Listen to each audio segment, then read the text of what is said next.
Good Friday morning. Welcome to the News Now. I'm Cyria Sandlin. Thank you for waking up with us. If you missed daybreak, we'll get you started with everything you need to know on your Friday morning. We're live right now on WTOC.com, our news app, Amazon Fire, Roku, Twitter, and Facebook. Let's check in with Cutter Martin because, Cutter, there is so much going on this weekend, and the weather is going to play a huge part in all of those weekend events. Yeah, not looking too bad out there. We begin today, Friday morning, with just the possibility of some patchy fog this morning. Evans County into portions of Bullock County. More recently, Ware County, Pierce-Brantley counties over into Bacon County. And the fog that was on I-95, Glenn-McIntosh counties has dissipated. And it's all going to be gone here, probably within the next update, top of the 9 o'clock hour. Temperatures, we have reached our lows, going to significantly warm up over the next 1 to 2 hours. But hey, we will enjoy the mid to upper 60s while we have them. 71 Hazelhurst, 66 Douglas, 71 the west side of the city of Savannah, and actually a cooler spot this morning, Brunswick at 68. Now going through your Friday, patchy fog for the next hour or so through the 8 o'clock hour, actually going to be into the 70s and into the 80s, approaching, not too far from 90 by noon lunchtime. High temperatures today in the lower 90s away from the beaches, but we will cool back into the lower 80s by 7 o'clock this evening. And keep in mind, we will have that south and easterly breeze today. That's going to help keep some of the humidity in the forecast, so may feel just a little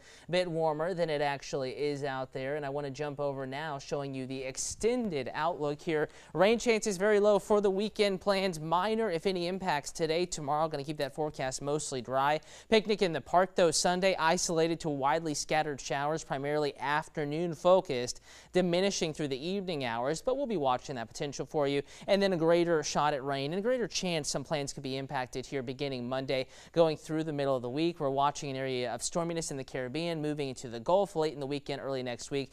Could develop tropically. We're going to have to keep an eye on it because that could, at least minorly impact the forecast, throw some more moisture our way. So we're watching it for you, and we'll keep you updated here. The News Now, also the news at daybreak, WTOC.com, and in the WTOC weather app. And traffic this morning, the map's actually looking pretty good. Drive times kind of painting the same story here, writing the same story. 21 southbound, 9th Street to Goshen Road, taking you 8 minutes. Goshen Road 295, that stretch is taking you about 6 minutes right now. And 95 to 516, 21 southbound, it is taking you about 12 minutes. Now 278 near the Hilton Head Island bridges, getting onto the island. Even here in the low country, a little quieter than normal. Yellow because we're a little bit congested, but typically we'd see a bumper to bumper here all the way past the 46 or Bluffton Parkway extension and on-ramp, and we're not really seeing that at the moment. So far, so good there. And your Big 3 on the northwest side, 80 coming in from Pooler, 95 to West Bay, taking you 11 minutes. 16 eastbound, 95 to 516,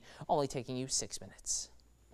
We are getting our first look this morning at one of the deputies injured during the deadly shooting in Florence County. Somerville police shared this picture of investigator F. Turner. They say she is fighting for her life this morning. Investigators say this all started Wednesday in Florence, South Carolina, when Deputy Turner and 2 other deputies went to serve a warrant to a 27-year-old in a home.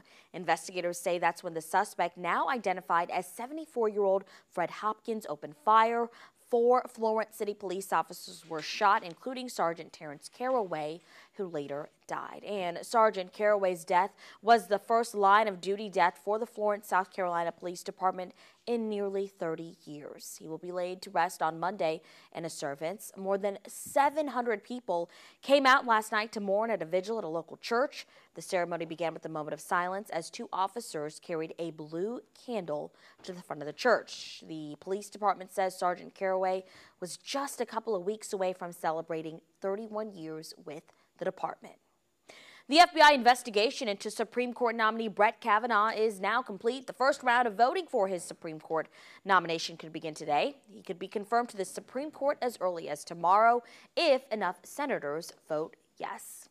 Well, switching gears now, let's take a look at what is happening this weekend. The fun continues for Tybee Island Pirate Festival. Last night, kids kicked off with the Buccaneer Ball. Here are some pictures taken by the official Crab Shack. This is on their Facebook page. This year, the city is using a security setup modeled after Savannah's St. Patrick's Day celebrations. For more information on Pirates Fest, go to WTOC.com.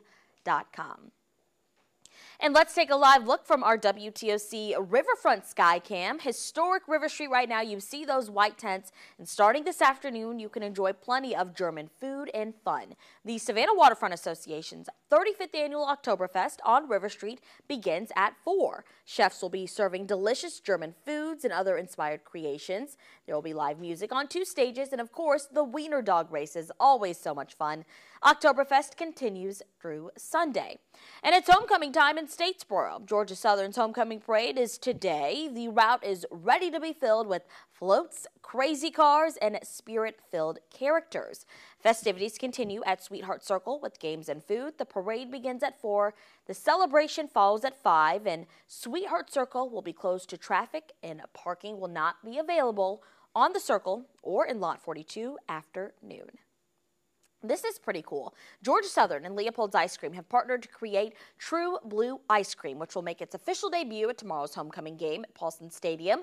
The Office of Alumni Relations will give away 2,000 cups of True Blue Ice Cream at the game, complement of Leopold's and Eagle Dining Services, and they'll be selling that ice cream at Armstrong, Georgia Southern, both campuses, and Leopold's. A portion of the proceeds will be going to a scholarship fund.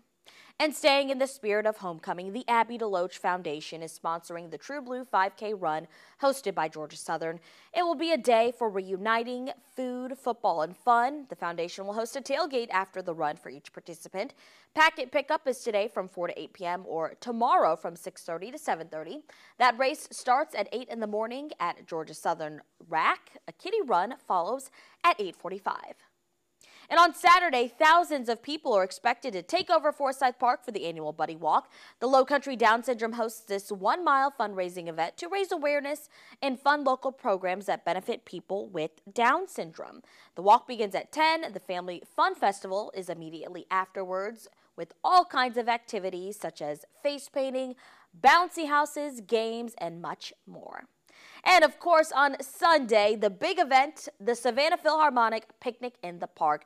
The Savannah Philharmonic and the Bicycle Campaign are teaming up to offer you free valet parking for your bike in Forsyth. This is the 8th year SBC has offered the service. And to celebrate the 10th anniversary season, this year's theme is Illuminate the Night. The music begins at 3:30. Thousands will be there. WTOC will be there. We're a proud sponsor. Everything is free. And share your pictures. Use hashtag PIP2018 on social media.